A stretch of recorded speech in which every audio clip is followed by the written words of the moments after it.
At around $1,000 a day, renting a pop-up at Sydney's Royal Easter Show certainly isn't cheap. But Ben Porter says it's definitely worth it. 900,000 people came to the show last year, so it really, you get a lot of people through the doors. He and his wife Priscilla sell more than 2,000 pairs of cufflinks during their fortnight-long appearance at the show, and online sales get a boost of about 10%. The couple usually do 4 pop-ups a year, carefully considering when and where.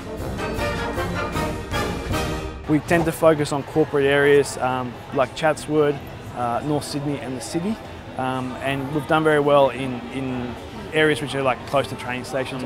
It's a really tough application process. They want to see a very visually appealing stand, so we've kind of gone for a lot of the wood look, and they really like that. But if you just went with a kind of plastic table and you stock everywhere, you definitely wouldn't get into any of the good shopping centres. We really want to be taking a good amount of sales at the pop-up to make it worthwhile.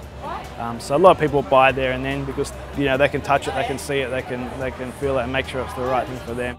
Cuffed was sparked by a desire for a shift from the corporate world and a gap in the market. I would suit up and wear cufflinks almost every day, and what I found was it was really hard to find any good cufflinks on the Australian market. Like you go to Myer and David Jones and they'd all be firstly really expensive, so all around the $99 mark, and there were a lot of black and silver. I saw the opportunity. To start off with, we found cufflinks which were already off the shelf, so we spent a lot of time doing online research with manufacturers, and we ordered a bunch of samples from various manufacturers. And from those samples we decided we got their quality right, and then we proceeded to place a test order. The next step was producing their own cufflinks, so Ben and Priscilla teamed up with an Australian designer and started looking for a factory in China. Our first order, we used $6,000 of hard-earned savings, and we put it into 20 designs, and each of those designs we ordered 100 pairs of each because that was the minimum order. They create the mould. And we've slowly grown that. We've now got over 1,000 designs. Despite its success, Cuffed has had challenges over the years with suppliers and, like most small businesses, cash flow. I think that's one of the biggest challenges for small business, the cash flow. And probably about 4 years ago, we've been lucky enough to get us, Commonwealth Bank's given us an overdraft, which really helps. It's constantly monitoring cash flow and making sure that you order just enough stock, not too much, not too little.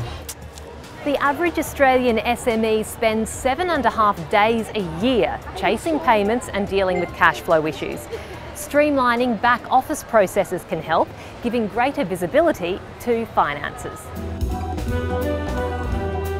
When we're expecting a deposit of money, whether that's from one of our wholesale customers or whether it's someone who's purchased something online and we're waiting for pay into our account, we'll get an alert from CBA as soon as they're paid, which really helps.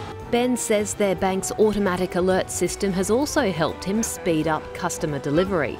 We try to get stuff in customers' hands as fast as possible, so we use Australia Post Express Post Service for all of our orders. And we find that really makes a difference, especially when someone's comparing it to buying something from overseas where it's likely to take 2 weeks. We can have it there the next day. Swift delivery keeps Cuffed competitive, as does a hardwired work ethic, something Priscilla thanks her parents for. Well, I'm Indian and I was born in Singapore. My parents have always instilled in us hard work. You're not going to get anywhere in life unless you work hard and you put in the hours. And because it's your own business, you only reap the benefits of what you do in the business, of what you sow. And the key to their success? A good partnership at work and at home. And I think that's really important, is to communicate about what you want out of not just life but the business, and where you're going in a month, 12 months, 3 years, 5 years, especially when you have a little one to think about.